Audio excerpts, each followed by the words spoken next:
Sorry, I'm also having some trouble figuring out. Yes, great.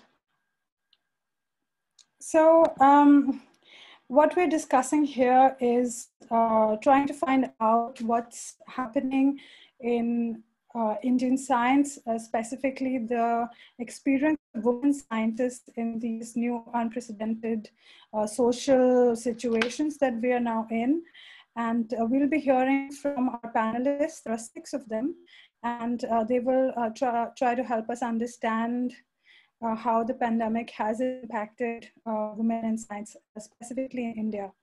And for a few years, maybe a decade, there have been some gains in at least discussions about gender and the representation of women and other genders in the scientific domain. And what we're hearing from the community and the voices of women in science is that there are these gains are at risk that we've been able to make, and there is several mechanisms where women are now being excluded even more, and we'd like to explore that and also bring up the need to start a study or bring some policy changes or some discussion and schemes that can possibly help this vulnerable group. Recently, in May, actually, there were 35 women who wrote in the Times Higher Education, and they talked about several barriers women, and specifically women of color, face in global science. And they said that even though there is existing gender barriers and there are lifelong battles for a place in science, it has left them unprepared for the gendered and racial inequalities that they experience in response to the COVID pandemic. And they say the worst impacts of the coronavirus will undoubtedly be the loss of lives, the collapse of economies, the disruption of humanitarian aid, and the decay of democracies. But they fear, they say, that the hard-won progress for women in science will be collateral damage of this crisis. And this is something we cannot afford to go back. And so I think it's a very important discussion. I think a lot of the panelists and also maybe the audience will agree that this discussion should have happened a long time ago on official forums. And yeah, but here we are. So let's get started. We will also, when I introduce the third panelist, look at a small study that we were able to do with our friends at Monk Prayogshala, which is a tally of Indian COVID scientists, which is a genderized distribution. But firstly, I'd like to introduce Kritika, who is one of the signatories of the open letter that I read out earlier. And it's titled "Women in Science Are Battling Both COVID-19 and Patriarchy." Kritika is an assistant professor in the Division of Infectious Diseases at the Medical University of South Carolina in Charleston, South Carolina, and an emerging leader and biosecurity fellow at the Johns Hopkins Center for Health Security. She serves in various medical societies that deal with global health security.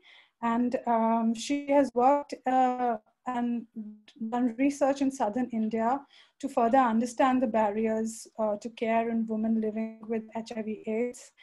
She's also worked quite a bit in Africa with various infectious diseases.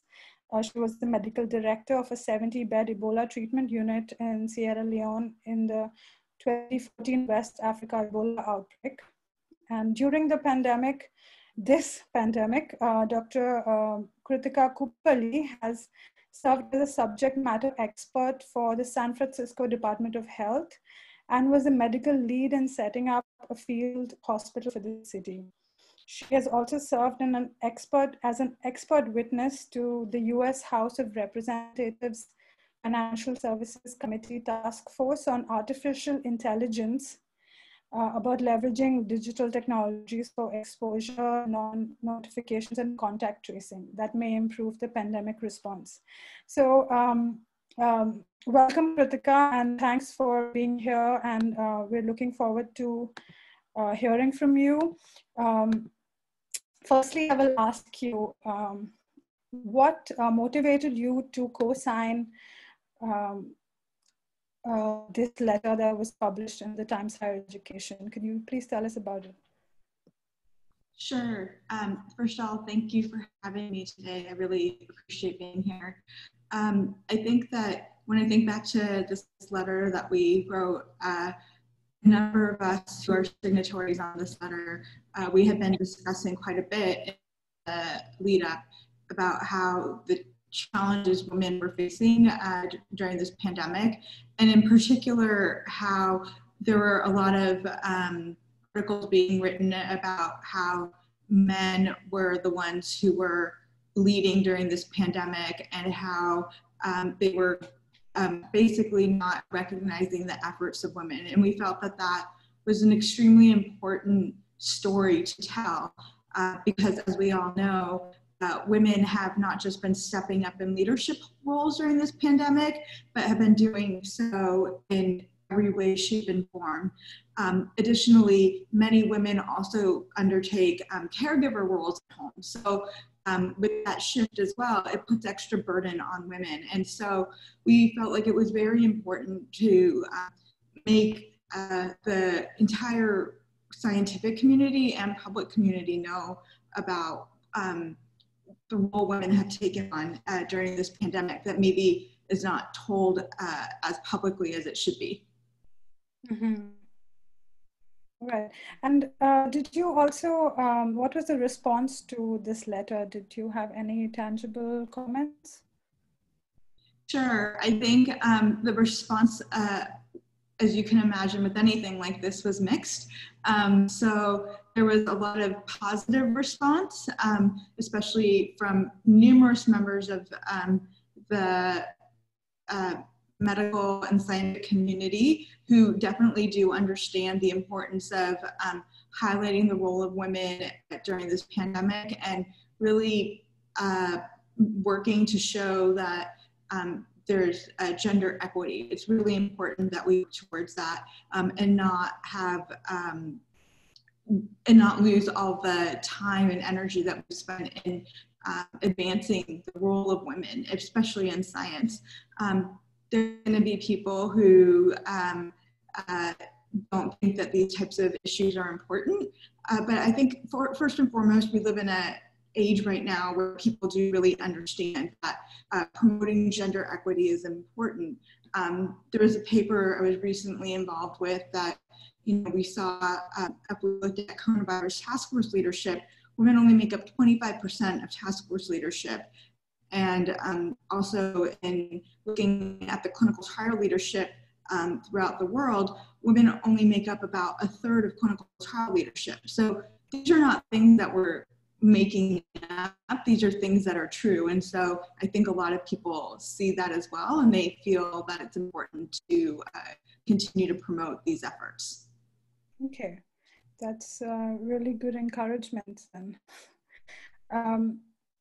Yeah, I think in the letter, the part that shocked me the most was when you talked about the impact on early career scientists. And there was a line that said, the frustrations is almost to the voice of, after this, I'm done. It said so. We'd also like to hear from people starting out in science, and that brings us to our second panelist, who is Rubina Amulchandani. And Rubina, thanks for being here, and we'd like to hear about how the pandemic has impacted your research work. And Rubina is a postgrad in clinical research, and she's currently a PhD scholar in clinical research at the Indian Institute of Public Health.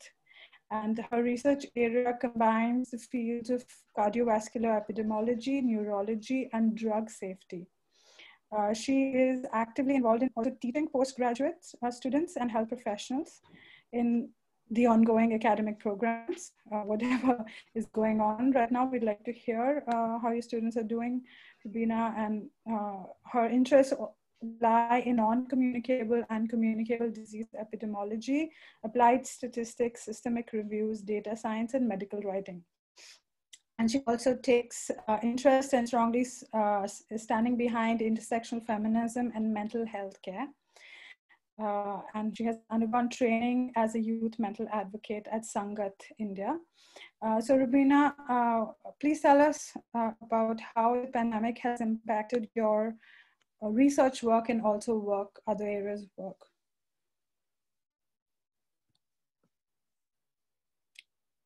Oh, we've just lost her. Right on cue, and she's back. You're still muted, Rubina. Yes. Hi, I'm sorry. I just had a power cut, so I had to reconnect. I'm sorry.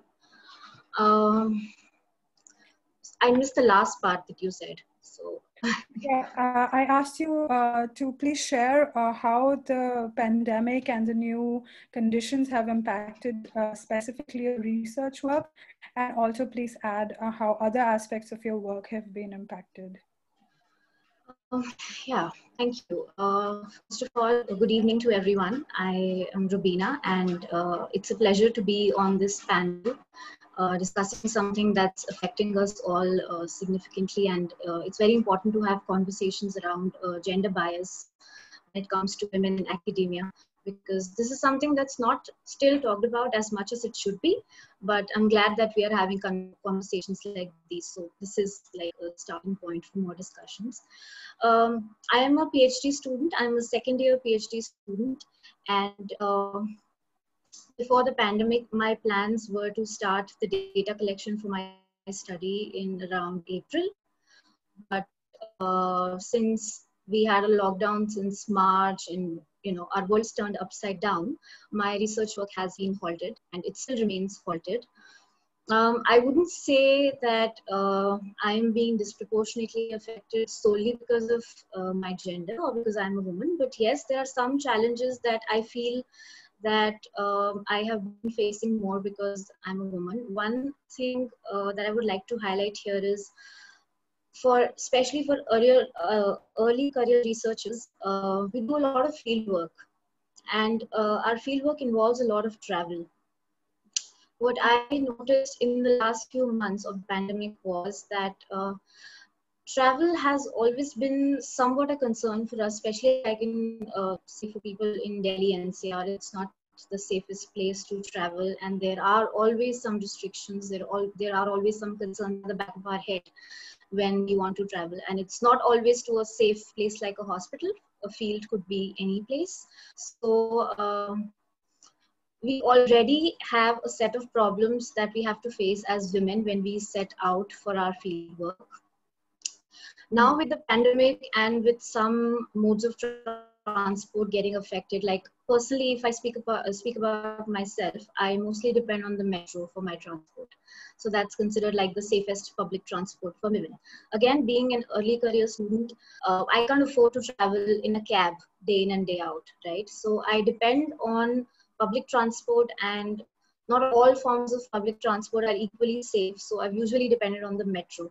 When the lockdown began, the first thing that was shut down was the metro. And my primary concern was that if I am to continue my field work, keeping all the other safety measures in mind pertaining to the pandemic, how am I supposed to go and do it? Because the safest mode of transport that I consider for myself is not available anymore. So I will either have to depend on somebody to pick me and drop me every day, which was anyway difficult because of the pandemic related problems, or I will have to depend on cabs, which came in the last few months. So cabs started flying again since, I guess, June, but till then even cabs were not there. So transport became a significant problem for me, and still remains so, because the metro has just recently started. I don't even know how it's going to go and how feasible it will be to travel. So this got me thinking as to, when we talk about safety of women in cities or safety in terms of travel for women in cities, do we keep these things in mind? Do we think about things, do we think about these challenges that people would face with regards to their work, with regards to their job? Because not everybody has a desk job that they go sit in an office and work. A lot of us have to go out in the field. We have to step out in different environments. We have to sometimes step out of the city, go towards the outskirts, maybe to village areas. These kind of problems are, I think, the burden is disproportionately more on women compared to men, because men, I feel it would be easier for them to consider other modes of transport compared to women. So if the only mode of transport that I use for my field work is not an option anymore, that cancels out my field work at the outset. I will not even consider other factors when I don't even know how I'm going to go. So that is one problem that I'm facing. The other thing is that there's only so much that I can do sitting at home. So there are other problems that are there with for people who are in research and academia. So I guess we're all facing the same issues with regards to that. But transport and safety regarding transport is something that I think people who are working in labs or who are doing experiments that require them to step out will be affected, and women will be at a greater disadvantage because of the other additional problems that we already have in the society. Right. Problems that have, just gotten deepened with the pandemic now. Right. And what about funding? Is funding for your PhD work coming through? Yes. So the thing is, I applied for 2 fellowships last year, the end of last year. And because you require a complete proposal to submit for the fellowship. So I prepared my proposal by the end of my first year. And I applied for 2 fellowships sometime around the end of last year. And I was hoping the results to come out by, again, the first half of this year. But as of now, there has been nothing. So I do not have a stipend support as of now, because most of the funds are directed towards the pandemic emergency response. So whenever I try to inquire from the funding agencies as to what the status is, they tell me that this application screening itself is on hold. So they have no idea what's going to happen. I mean, the funding delays are the norm, I would say, and if your funding's coming from the public institutions. But it's interesting what you said, that the problems are compounded now. Yes, yes, exactly. Thank you, Rubina.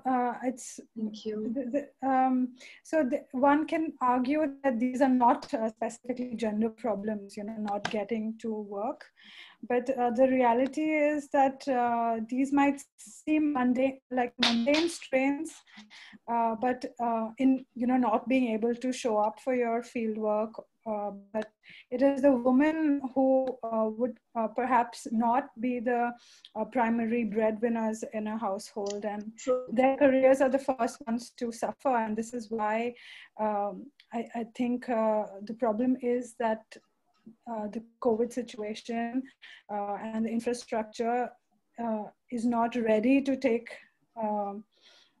another blow to the gender gap. Absolutely. Yes. Yeah. I would just want to put in one more point here. In some ways, I feel that I am much more privileged than other women who have a lot of other things to take care of.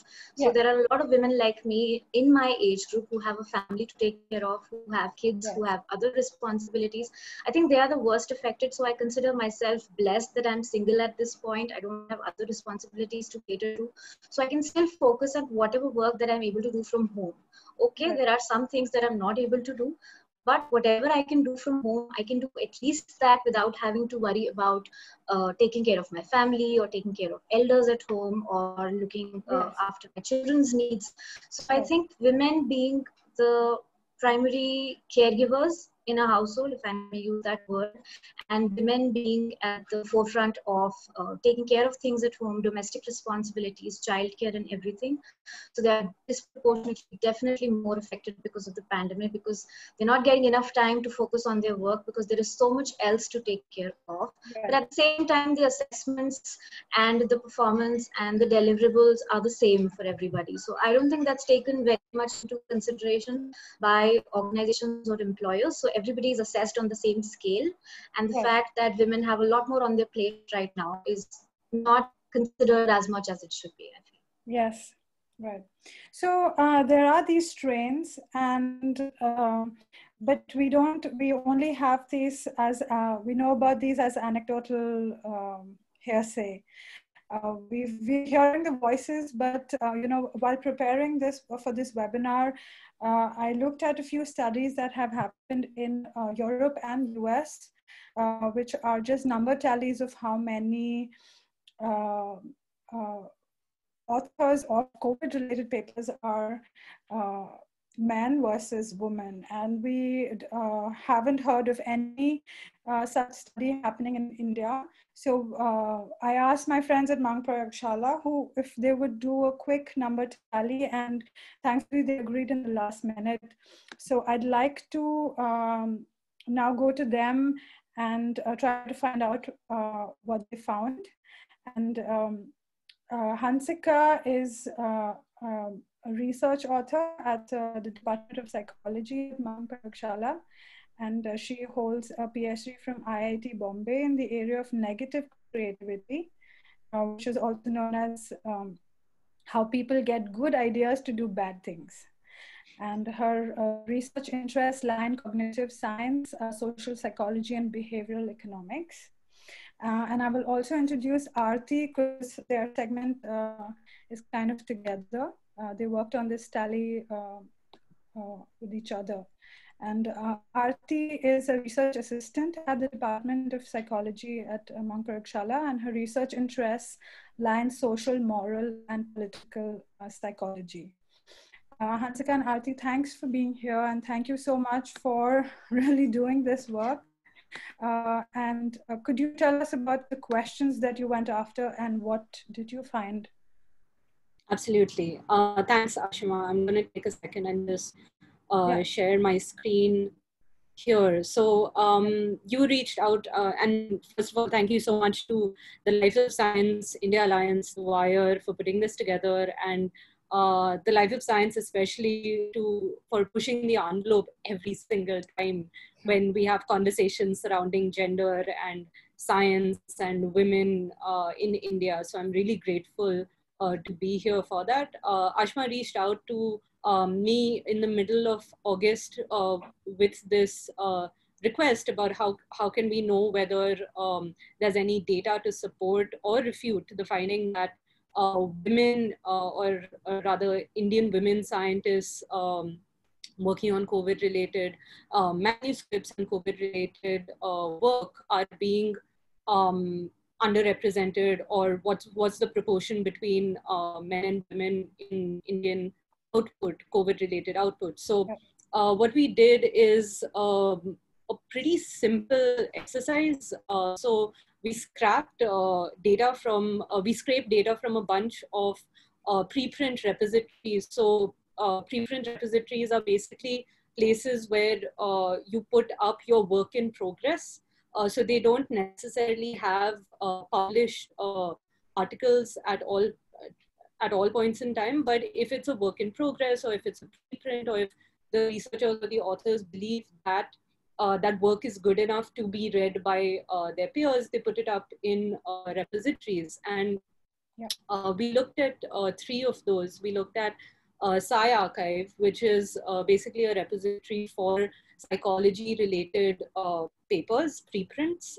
We looked at Archive, which is for physics and the hard sciences in that sense. And then we also looked at Biomed Archive, which is for the biological sciences, biomedical research. And obviously there's a lot more data there, because what our keywords were coronavirus and India. or COVID-19 and India, either in the title or in the abstract of the research. So we wanted to make sure that we were restricting our search, which was undertaken by Boolean search. So we just put this into SciArchive and Biomed Archive on Boolean, and Aarti actually scraped the data from archive using a package on R. And essentially what we did was we got a bunch of information about articles, authors, and their affiliation. So what affiliations did the authors have? We got all of this data between December 1st, 2019 and August 13, 2020, which is the exact date that Ashima, you reached out to me. And we started collecting data on that exact day. And our colleagues, Urvi Mange and Supriya Bisht, basically sat and coded all of this information on the basis of a few variables. So because obviously papers have multiple authors, we coded every author's gender. The way we did that is not only based on apparent gender. So we didn't assume that a Kamlesh or a Santosh or an Ujjwal were gender apparent names. If they were gender unspecified, and if we did not find the profile for that researcher through a Google search, or did not find a visual representation of them belonging to a particular gender, we identified them as gender unspecified. So we only looked at men and women. And I think that's really important because there's a lot of misgendering in academia and science, and I've been at the receiving end of it at least twice in my life, and it's not a fun place to be when you're misgendered. So we wanted to make sure that we had secondary data. So we looked up, did a simple Google search on the authors, and if we found them, we then coded their gender on the basis of their appearance.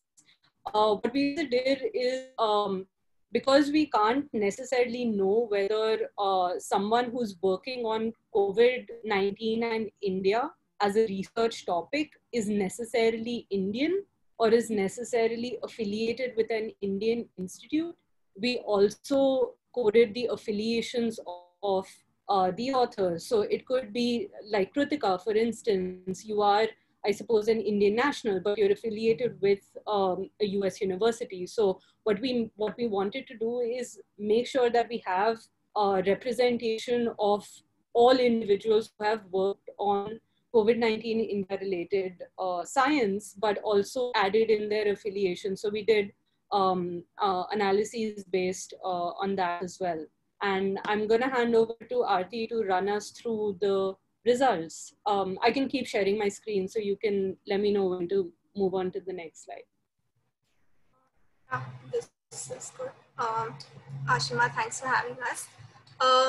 So the first archive is the archive where there are preprints on physics, maths, computer science, quantitative bio, and these areas. And we saw that a large number of, you can see that a large number of them are men. The men is coded in yellow and the women are in blue.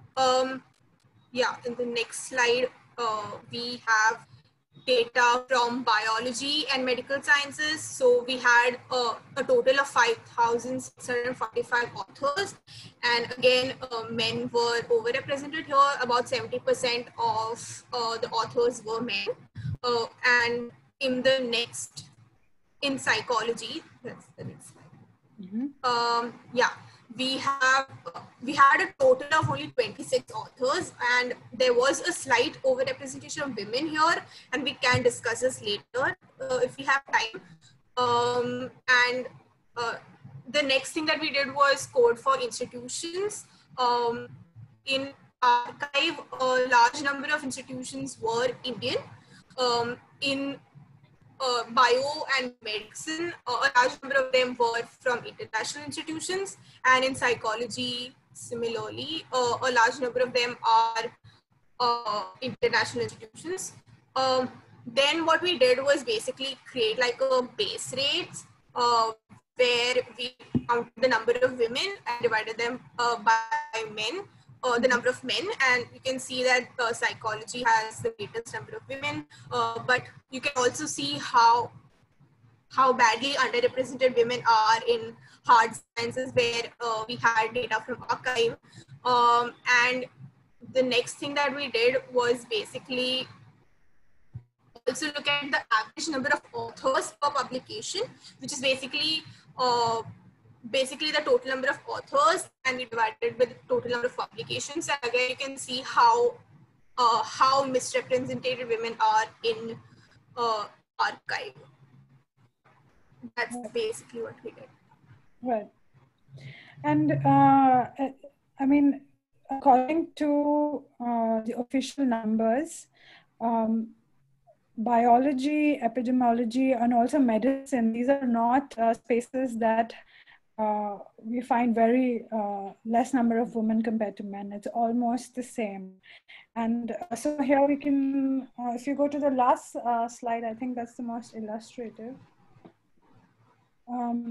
Could one of you tell us like how you would conclude this little study? So when we look at the base rates of women faculty in biomed and archive, it's really poor there as well. So I think physics has about 7% faculty, chemistry, something like that. And biomed also has about 23-ish. So it is kind of reflective of that, but that's not really saying a lot because that's like a really small number to begin with. So yeah.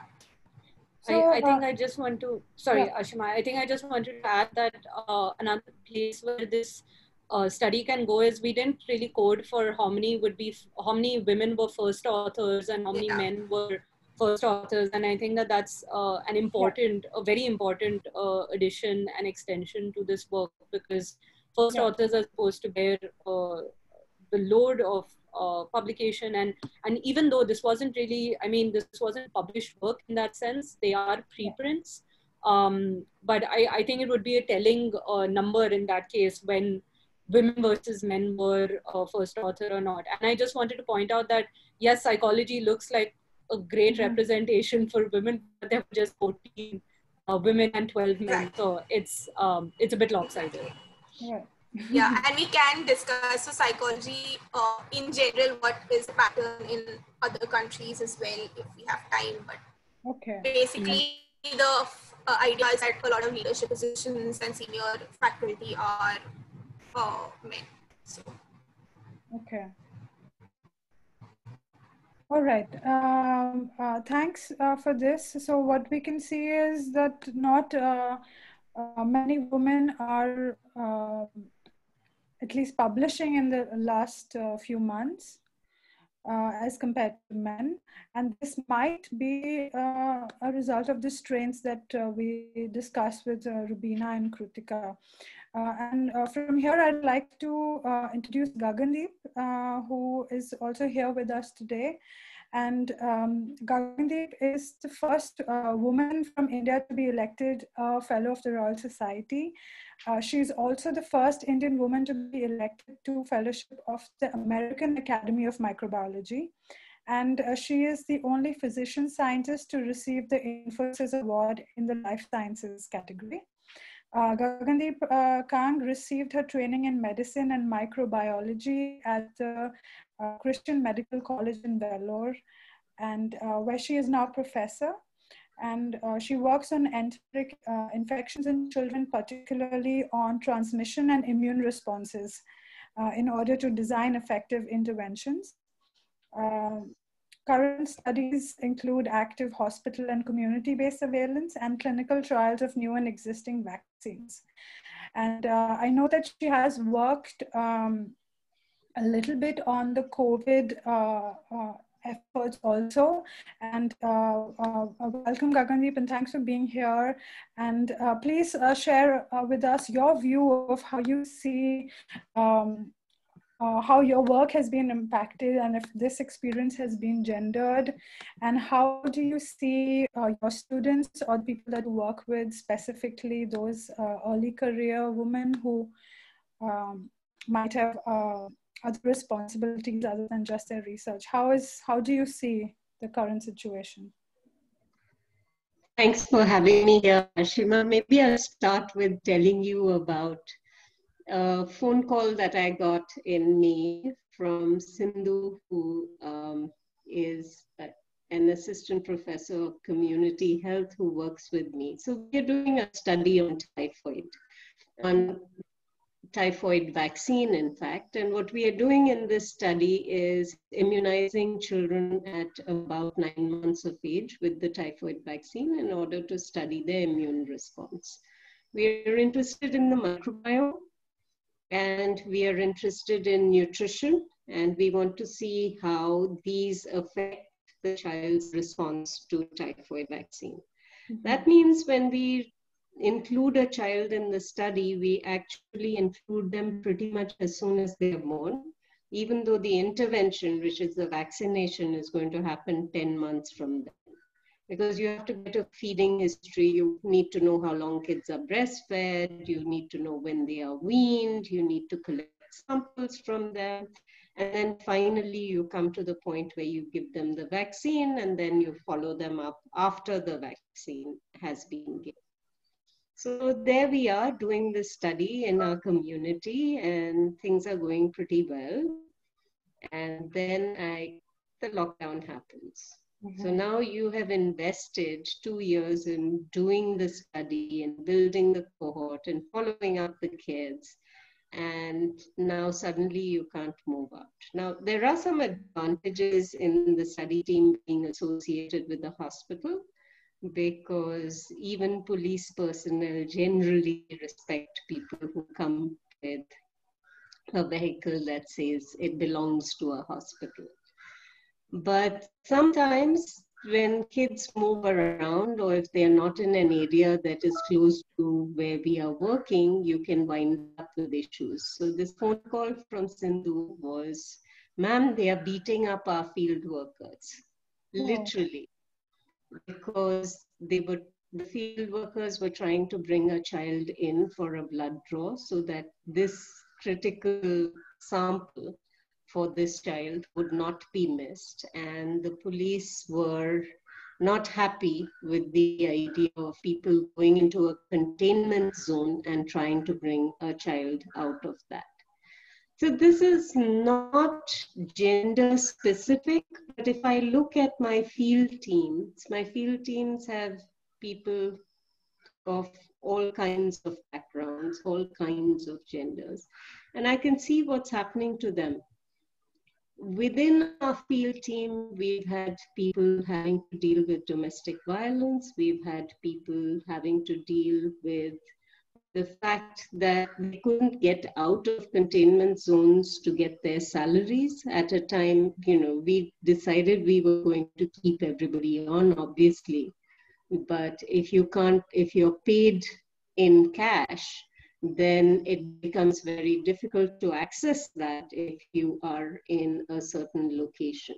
So if I look at the staff that I work with that are on many of our studies, we have all kinds of people. We have people who essentially are responsible for manning our clinics, the ayahs who look after the mothers and the babies while they are waiting, all the way to very senior scientists. And I can't think, the science part of it impacted everybody.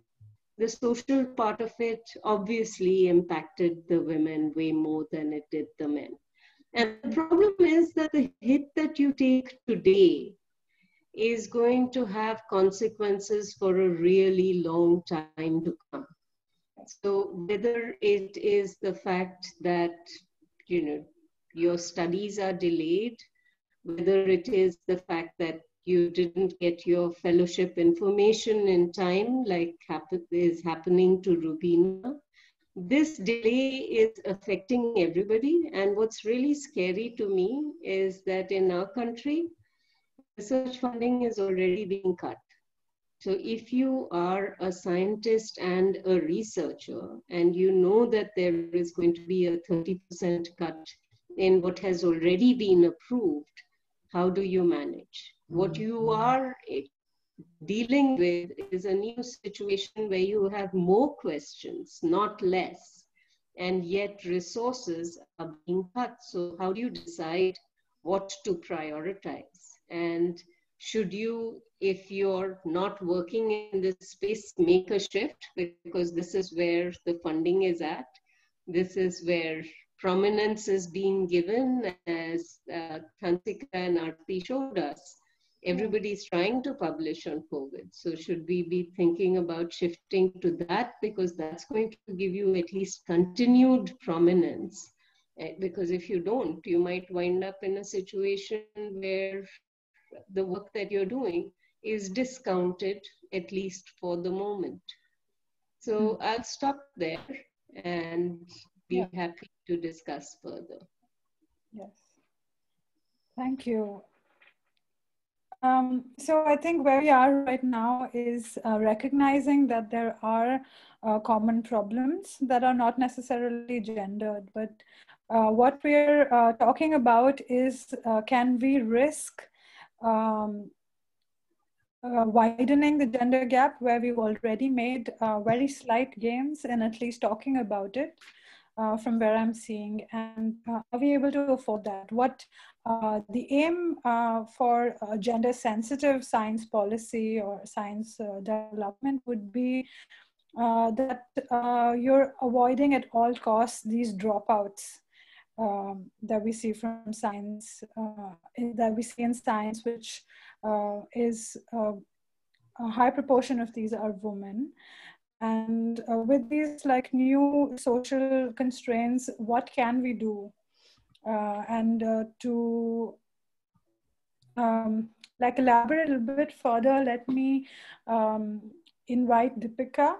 And she is an early career woman in science also. And Deepika Chaube comes from a small town in Madhya Pradesh.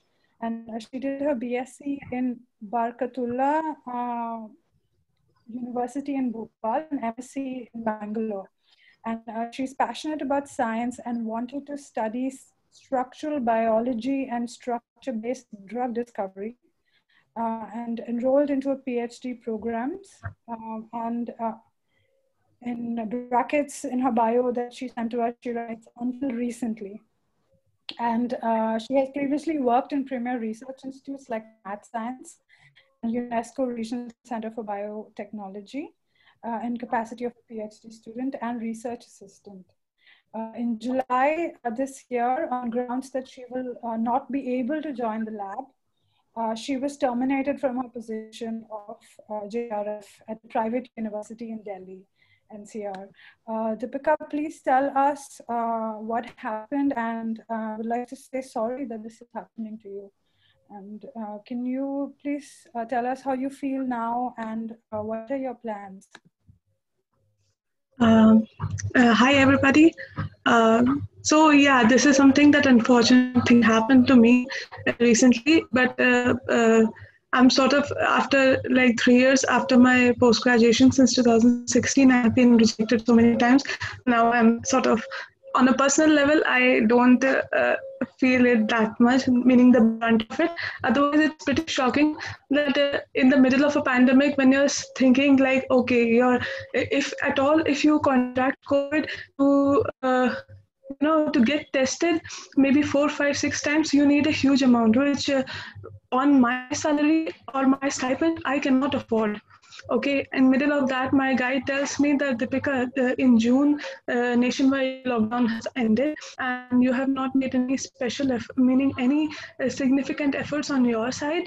Although he had been trying to get me to the lab for quite some time, so I had not been able to join.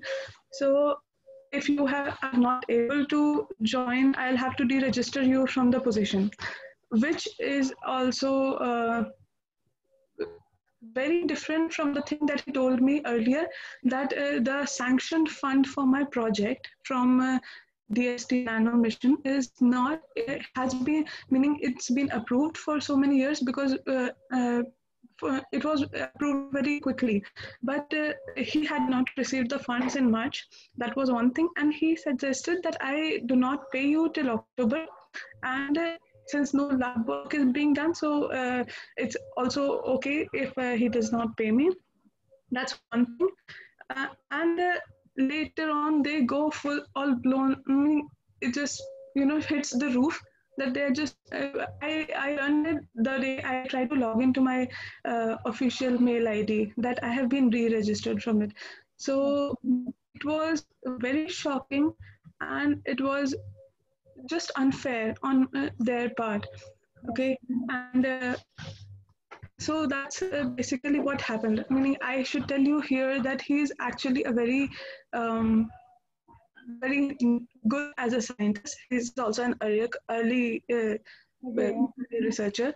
But this is just too much. And it's not only me. There's also one more person who also happens to be a woman, and she was actually a postdoctoral fellow in some other lab in the same place.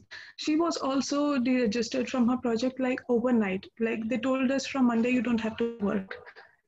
So that is something I have to. Meaning, I also brought to their notice, and also when I responded to their mail, I wrote back that if it is related to if it is anyway related to the thing that they have done, like I had joined as a JRF and they were hoping very much to join for a PhD, but because of the red flags that I saw in that university, I decided that I'm not going to join. And that had nothing to do with pandemic. This was like maybe when this thing was starting, when we were starting to get scared in February or March.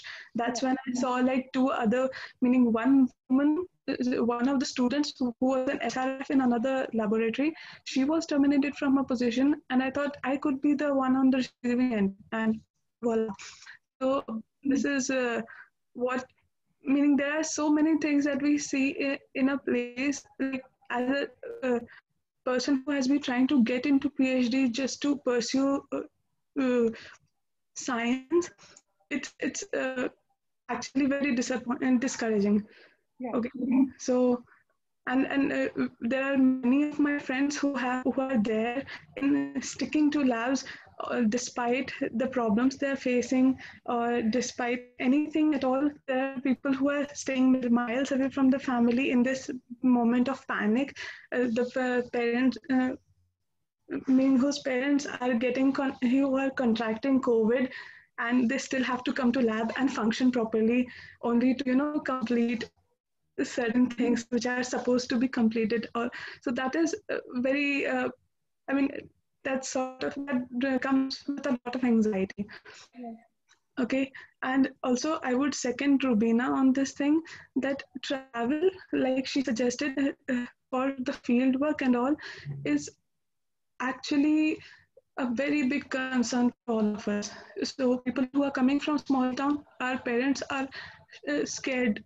I mean, crazy scared. Like, what is going to happen to you? What will you do? You are just going all by yourself. Okay, and so that is always there.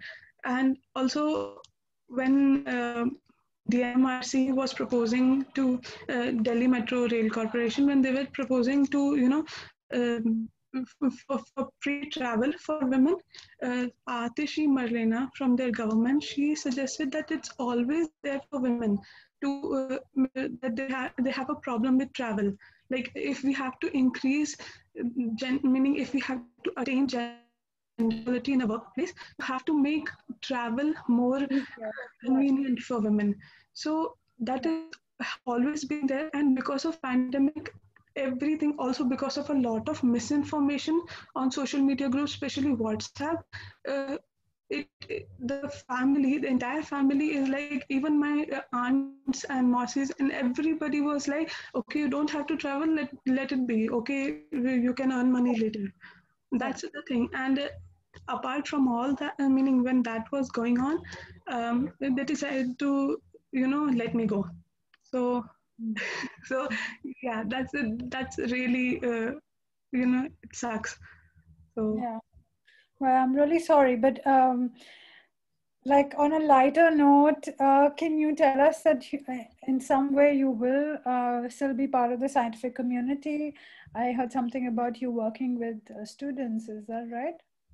Oh, yes. So I do this since I started PhD in the Institute of Mathematical Sciences. That's when I was introduced to SciComm the first time. And I also had a chance to meet one of your colleagues, Ashima, there.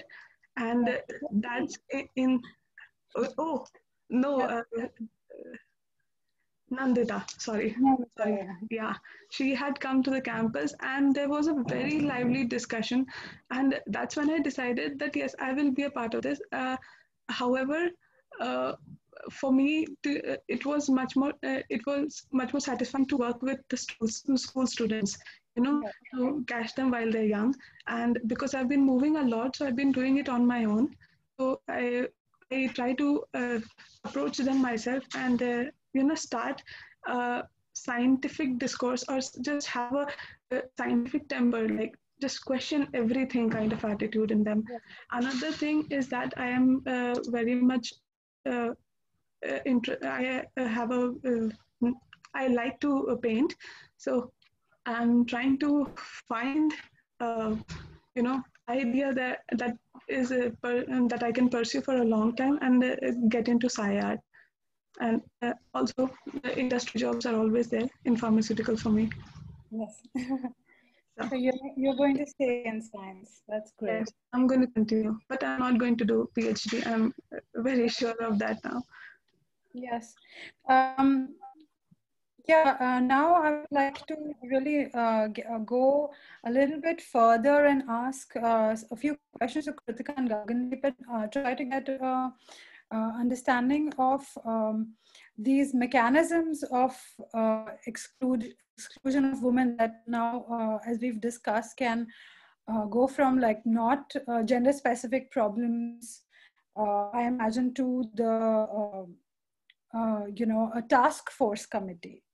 Can you tell us, Kritika, about if you think from where you are working, if the decisions that are being made by competent people who have a background, or do you see some gender dynamics there?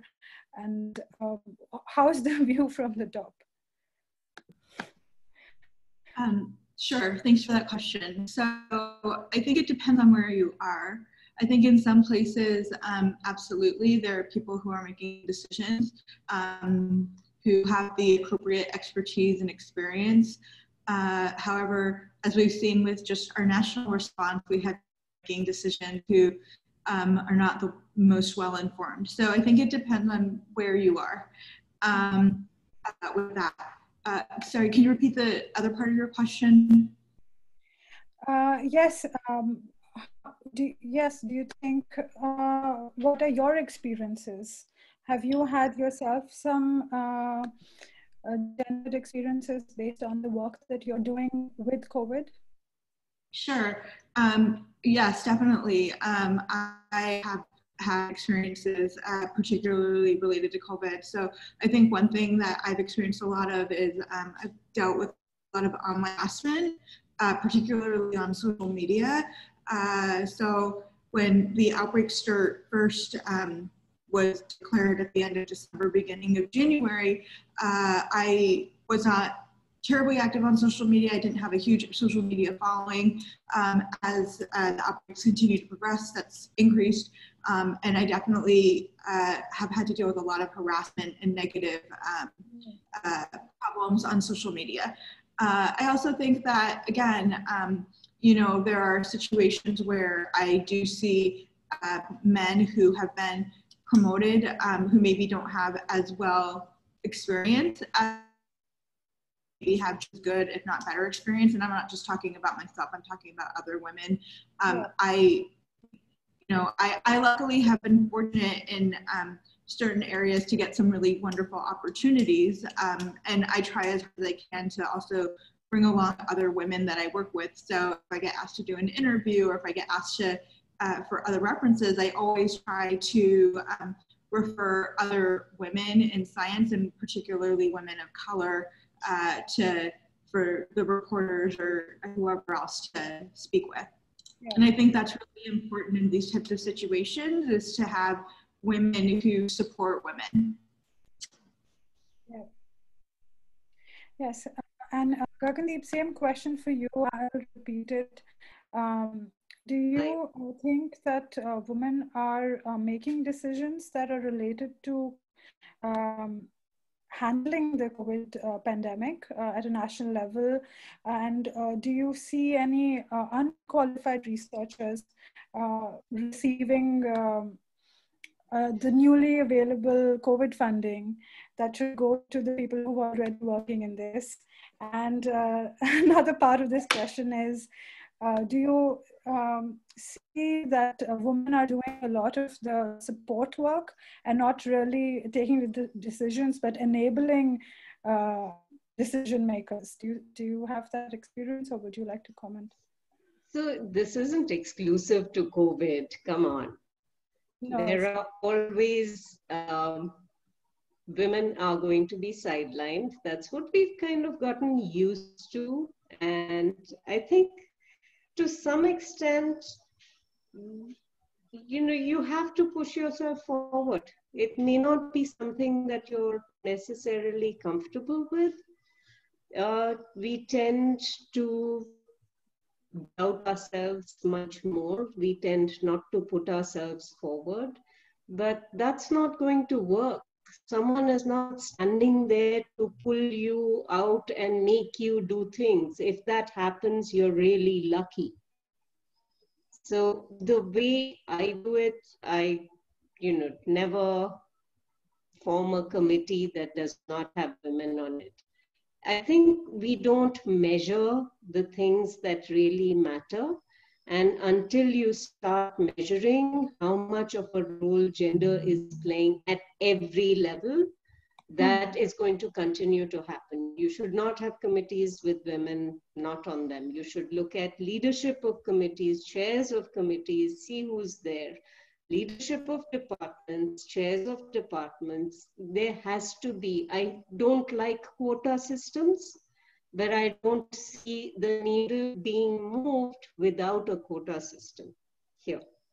And I think it's really important, because as soon as you start to look around in any field, people will say, oh, there aren't qualified women in that field. Well, take a look, take a really good look, and you'll find that there are women everywhere. Yeah. So if you insist that you will not have a meeting that does not have representation of women, not as representatives, but to recognize how qualified and competent they really are, that's not going to happen. So I think it needs to go both ways. People who are in senior positions need to ensure that there are women at the table, at every table. And women also need to learn that the old boys network is not just going to go away because we make noise about it. We actually have to push ourselves. We actually have to get out of our comfort zones and make sure that we are heard. Yeah. Well, the things that you said should happen, but are they happening right now in India? It's a yes or no question. It never happens in India any differently for COVID than for anything else. We have isolated examples of situations and places where women are recognized and do well. But if we look at the bigger picture, you mentioned the funding, the project grants. Are incompetent people getting those project grants? Yes, of course they are. But it's not just for COVID. This is something that happens because, this man knows that man and supports and promotes him. And our networks are so small as women that there are very few women in our fields that we can directly support. So you can support junior people as much as possible. You can sit on committees. You can make sure that women are considered for positions, for awards. And I try to do all of that. But the number of women that there are in my position I look around and I can't really see them. Yeah, thanks for that. I want to ask Rubina and Deepika soon about what would be something that helps them. Like what would be in this situation, what is that they need? But before that, I want to go back to Kritika and ask her, since Kritika, you have experience with previous infectious diseases and handling these. Are there some lessons for us here that we might not be looking at? And how should we protect these gains of closing the gap slowly on gender in science? Sure. I think that first I wanted to respond to something that Dr. Kang said, if that's okay. I think she made an extremely good point that you have to be your own best advocate. You have to be the one that's going to push yourself forward.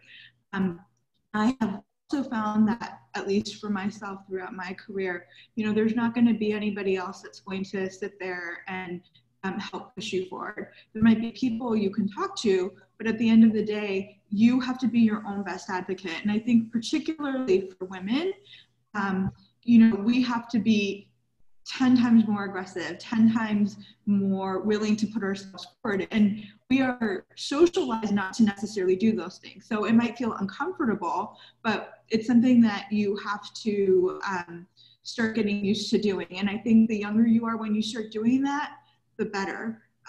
One thing that my colleagues and I, we talk about quite frequently when we think about things is, would a man feel uncomfortable doing this? Would a man have difficulty putting themselves up for this? And often they don't. And so I think women should feel more comfortable putting themselves out there and stepping up. And we are seeing that happen a lot during COVID. And I think that, hopefully those are stories and anecdotes will be told more as the pandemic continues to go on. So that was what I wanted to respond to. And then I think, when it comes to what we can learn from the pandemic right now, and also just thinking about other outbreaks I've been involved with, I do think what is very important, especially in India right now, given the large number of infections we're seeing per day and case rates soaring, is we really do need to understand the role of women in India in regards to this pandemic. Like I said, we've talked about a little bit more. We've talked a lot about how women tend to be on more caregiving roles during the pandemic, and how is that driving transmission? What is that doing? I think that those are all things we need to understand. We also need to understand how this is affecting things like gender-based violence. We know that there's been increases in gender-based violence in other parts of the world. How is that affecting what we're seeing in India? So I think there are definitely a lot of things that can be learned in this pandemic, and we need to think about how to understand that a little bit better, particularly in India, because one of my fears is as we continue to see the case rates continue to skyrocket in India, is that the pandemic is going to continue to get worse unless we're able to figure out how to effectively contain the virus. Yes. Thank you. We definitely need to do that. But my hope is that, women need to show up more and need to do a lot more. But is there also somebody we can hold accountable? And is there something institutions themselves can do? For example, there were already studies, like tallies of people who are productive in research, etc., that happened in US and Europe. We haven't seen any of those studies yet. I know that the DSC had a discussion about women scientists impacted by COVID. There was a press release that we received, but there were no more details. I also went to them and asked them, like, I'd like to know who was part of this, and there was no real outcome of this. So we know at least that they are looking at it and having a discussion about it, but As always, it's not very transparent to see what happened in these discussions. But also I'm egging towards like what government funding bodies can do. So there are examples in the US where they're offering flexibility temporarily in light of the COVID situation for tenure as well as funding. And I'm not sure if this has happened in any measure in India. Also there are funding bodies that are also becoming flexible to providing more funding or more time to do the work, to go towards, to give women more time and more flexibility to be able to do science. And so in similar lines, Deepika and Rubina, what would you need from an institution that would help you in this time? Rubina, you can. Yeah. The funding issues that I spoke about, and then Deepika also shared her experiences. They may not be, they may not have, I mean, gender bias may not specifically be a reason for them, because I'm sure there are other people also facing the same issues.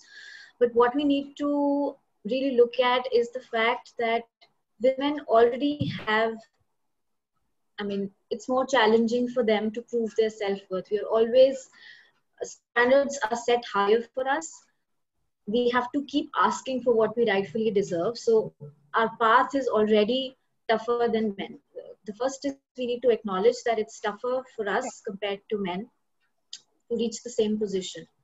Now with the pandemic and these funding issues that have come in, they are going to deepen the already existing gender gap that exists in academia and research. So this might not be specifically a gender problem, but it will contribute towards exacerbating that gap that already exists in research and academia. And this is something that needs to be focused on more than it is.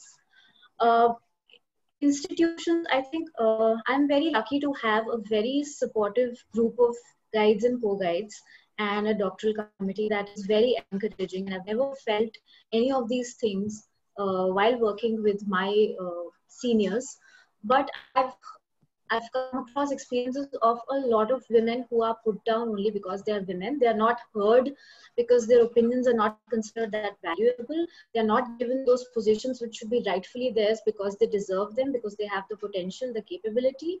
So I think institutions have to be more sensitive to this problem, and the acknowledgement that this exists is foremost. A lot of people still refuse to acknowledge that something like this does exist, and the roots are very deep in. I have to cut you off and go to Deepika, sure. because now I'm coming towards time. Yeah, Deepika, please.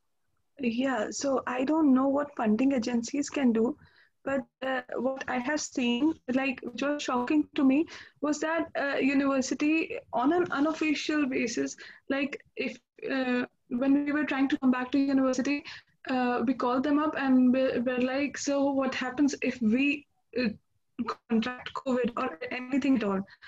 They were like, you're on your own. There was nothing, I mean, in this time, I think this is a pressing need that they be a little, a little responsible about their research students. Yeah, so we come from various paths with all the panic and everything, and Delhi NCR is anyways a boiling pot for COVID right now.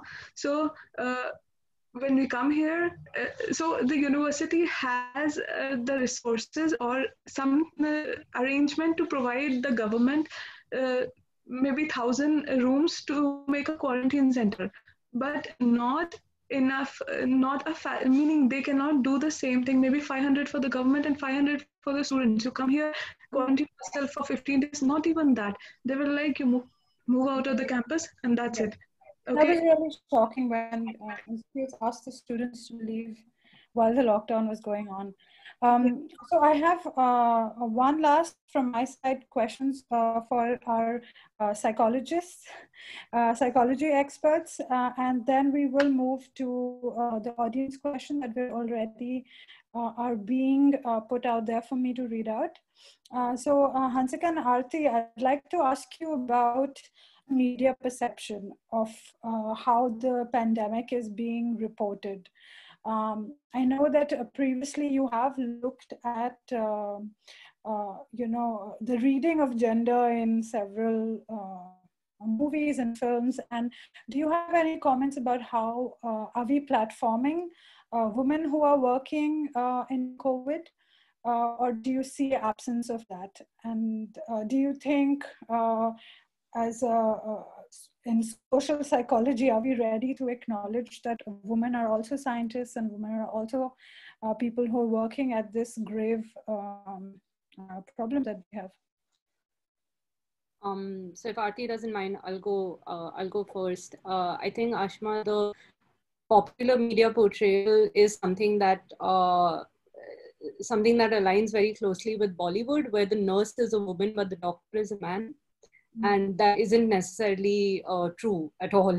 And I don't think there are adequate media representations in that sense of women as doctors to begin with, or women in medical professions beyond just nursing or in supplementary care roles. So as a function of that, despite there being evidence of women doctors who are at the front line in the fight against COVID, I don't think that that's being adequately represented right now, and that's a systemic issue that hasn't come up because of COVID. None of these things have come up because of COVID. They've just been highlighted and exacerbated, as Ruina said, because of COVID. So I think that's my take on media representations. Yes. Aarti, do you want to add? Yeah, and it's not just the doctors who are doing the main kind of work, especially during a pandemic. There are a lot of community health professionals. There are like nurses also who have to work. And I mean, we don't really see a lot of media attention being paid to them for doing, like, basically they have to go and work like day in and day out. They don't have any kind of respite. So, and this is not, again, necessarily true for just COVID, but right now it's essential that we do acknowledge that. Yes, just a lifeofscience.com media plugin. We, as always, took up the responsibility to do this, and we have a zine that's out that Ipsa, me and Nandita worked on. Please have a look at it. It's about the frontline women who are fighting the fight. So thanks all the panelists for your comments. I will now take up some questions. The first question is from Geeta Chadda, and this is for all the panelists. Please let me know who would like to answer. She asks, what do the panelists think about the idea that the pandemic is a time for becoming more creative? Yes, Dr. Kang, please. Creativity needs time. If you have the time, yeah, sure, and the space. And that can be really hard to find when you have additional responsibilities and not fewer. So this is, that kind of thing is a luxury, and perhaps some people had it, but I doubt that the bulk of women had it. Hansika, do you want to add something about creativity in this time? Yeah, I am a creativity researcher, so that's what I study for a living. And I think in terms of, I absolutely concur with Dr. Kang when she says that creativity needs time and ideas need incubation and things like that. And that's something that many women scientists and otherwise cannot afford at a time like this. However, apart from the COVIDization of research, I think there's a lot of creativity that is being and that's coming up in terms of academic productivity, including the methodologies that are being used to ensure that data collection for those of us who are fortunate to collect data at such a time. There are great innovations being made methodologically, where, for instance, on Twitter, I read of someone collecting data from infants over Zoom and making sure that the Indian term of jugaad was being used to its fullest in terms of figuring out how we can sustain academic productivity even at a time like this. Right. So the second question comes from someone anonymous. I'd like Kritika to answer it because I think she's in the best position. And the question is, on the surface in India, it seems that women have been at the forefront of the COVID pandemic, with many institute leaders, public health figures, nurses, scientists being women. Are we then at a better position than the Western world? So thank you for that question. I think that in many ways, India has made more progress than the Western world, in the sense that you guys have had leaders, you guys have women leading in all aspects of society. That being said, I think that there are also lots of things that are experienced in India that I can only talk about from my limited time of living and working there, that I think can make it more challenging. I think, some of the social and cultural norms are still ingrained in society over there that can make it a little bit more challenging for women in India compared to in the Western world. And so I think that it's a mixed bag, I guess is what I would say.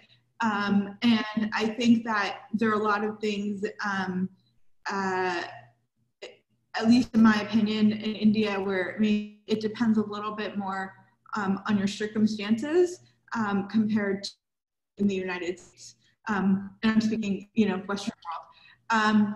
I do think that there are a lot more potential opportunities here in the United States for women than in India. And again, that's my perception, which could be completely incorrect.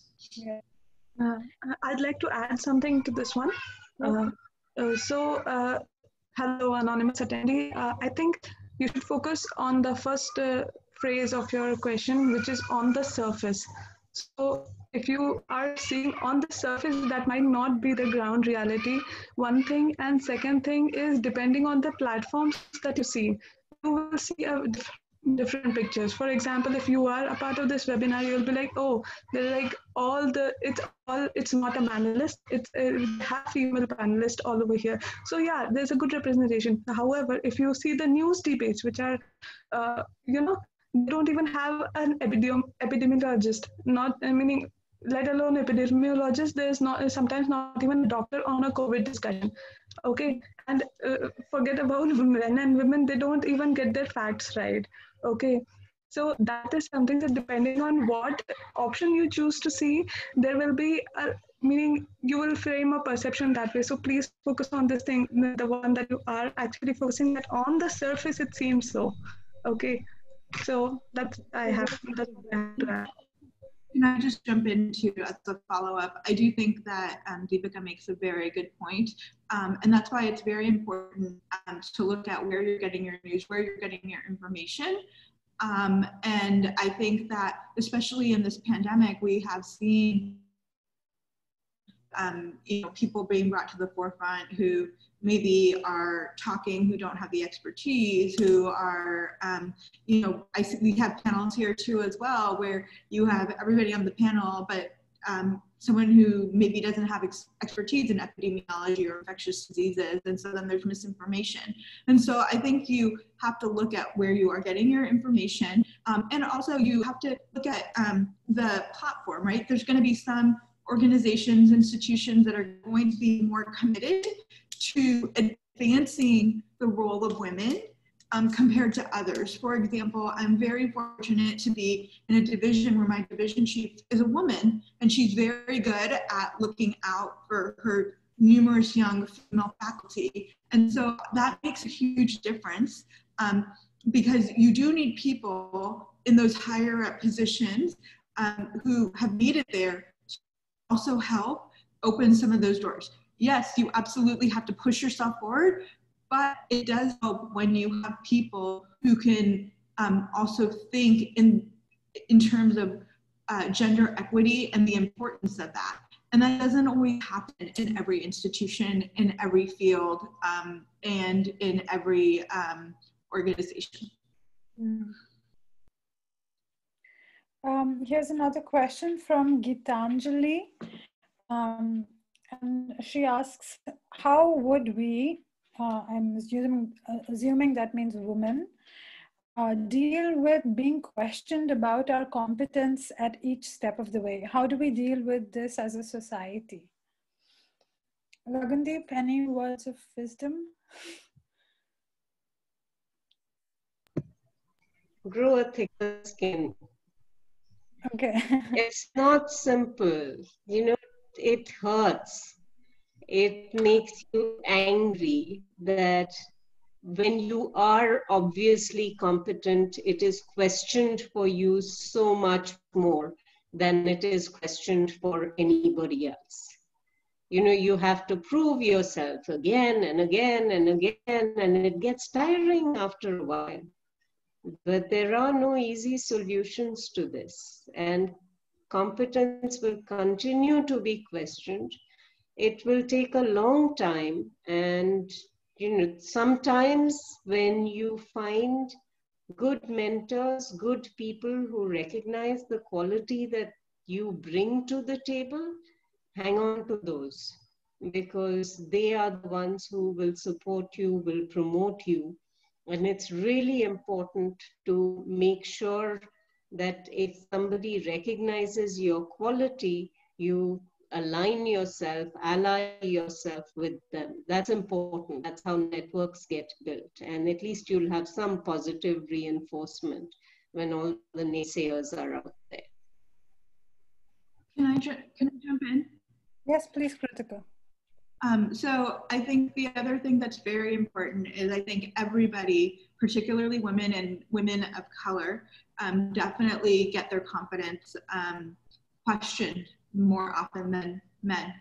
And I think that, yes, having networks of people as you continue to grow and establish yourself in your field are very important to develop, and that will help with opportunities. I will say that, you know, throughout my career, I have had people doubt me, question me, not believe in me. And I will say one of the best feelings is when you continue to push on and persevere. There's no better feeling than doing well because you believed in yourself. And I will tell you that that's one of the messages I continue to also tell my students, my residents, my fellows, is that you know, there's always going to be doubters out there at every step of the way. You have to continue to believe in yourself and continue to push yourself forward. I'd just like to add a little bit here. Yeah. Like I've had this experience a lot of time on social platforms where I'm studying epidemiology, and there are times that people come on and they start explaining things to me that I read and that I teach. And only because they think a woman is not supposed to know, and she's not supposed to know what she's talking about. So I think they find it easier to pull somebody down if they see it's a woman.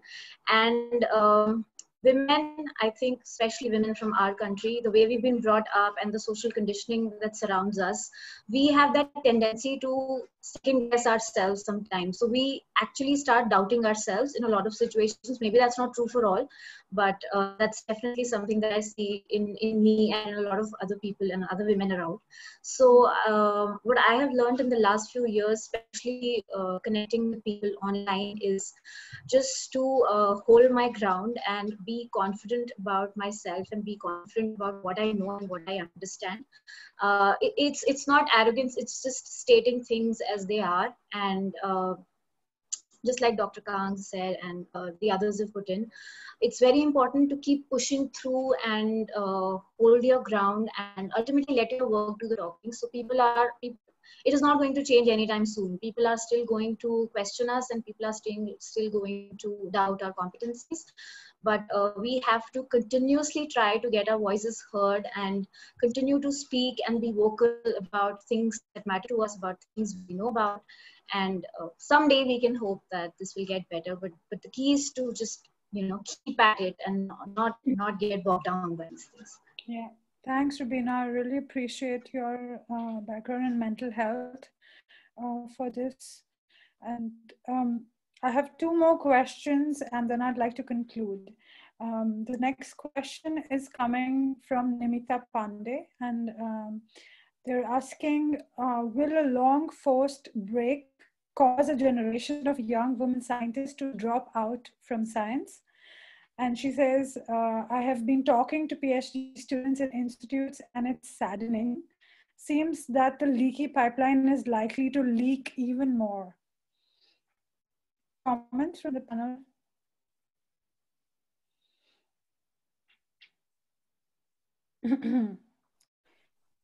Okay. Can I say something? Sure, Dr. Kang, please go ahead. No, Rubina, I was feeling like I'm jumping in every time there's a question. No, not at all. Please go ahead. No, I just have a small point to share. We are early career researchers and we are at the beginning of a career in research and science. And things like these and challenges that have deepened the problems that already exist are definitely going to affect our careers. I mean, I think I'm fortunate that I have not been impacted as much as others have. Like Deepika has had a very challenging experience, and at this stage of our career, it's very important that funding agencies and institutions understand our problems and look for ways to incentivize us, not just with money, but I think they need to look for ways to make sure that we don't lose the battle even before we begin, if I can put it that way. Yeah. So I think we are at a very crucial stage of our lives. And say for senior researchers, it might be easier to shift to COVID-related research because it's better, because the funds are directed that way. But at this stage of our career, I mean, we are more risk averse compared to senior people. So the opportunities are limited for us and there are limited avenues we can explore at this point in time. So I think the institutions need to, look at it and incentivize us in some ways so that there is no discouragement, so that we don't already feel that the game is over for us. So, yeah, that's all I want to say. Yeah. Do you want to add something, Dr. Kang, or should we move on? No, please go ahead. Okay. So the last question that I have to really close. And this question is there any sort of patriarchal mechanism that's coming into the way of women doing research work? Or is it a very generic thing that's happening in the wake of pandemic? I think the answer to the question would nicely conclude this. Dr. Kang, do you want to have a go at it? Is this patriarchy or is this just general strains of the pandemic? I think it's a combination. So this is a more stressful time than most. And when you have entrenched structures, what you tend to do is stick with the safe and familiar. So if you think about funding, what's the usual pattern, you're more likely to do that than to say that, we should be changing what we do. We should actively be thinking about how we fund more women. But I actually think that it's not just about diversity in funding, it's also diversity in the research that we do. Yeah. Even though this is life sciences, there's so much that we leave out of it, so little that we integrate across fields, that we don't really come at a problem holistically. And what we need to do is make sure that we bring multiple partners with different sets of expertise to come together to be able to address the question and find answers that approach the problem from multiple aspects. Ashima, I'd like to add something to that. Yeah. I agree to Dr. Gagandeep. Like this is something we need a lot of efforts from various directions to another foot forward. That's one thing. And about that question, I think I would weigh in on more of the patriarchal side.